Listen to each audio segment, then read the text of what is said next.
Coffee తాగిన వెంటనే మనకు కొత్త ఉత్సాహం వచ్చి మైండ్ బాగున్నట్టు ఫ్రెష్గా అనిపిస్తుంది. కానీ కాఫీలో ఉన్న కెఫిన్ ఎఫెక్ట్ వల్ల మన శరీరంలో ఉండే నీరు అతిగా మూత్రం గుండా బయటకు పోయి మన శరీరం డీహైడ్రేషన్ పాలవుతుందని మీకు తెలుసా?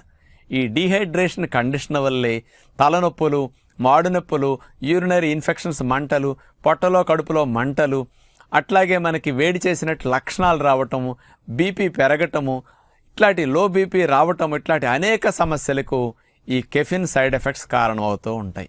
కాబట్టి కాలక్షేపానికి తాగిన అలవాటు చేసుకున్న కాఫీని మనం మానాలంటే మానగలుగుతాం. అందుకని దాని స్థానంలో కాస్త మంచి ఆహారాలు తీసుకుంటే శరీర ఆరోగ్యానికి ఎంతో సంరక్షణకు ఉపయోగపడుతూ ఉంటాయి. అంచేత తెలుసో తెలియక అలవాటు చేసుకున్న కాఫీ వ్యసనం నుంచి పూర్తిగా బయటపడి ఆరోగ్యాన్ని సంరక్షించుకుందాం.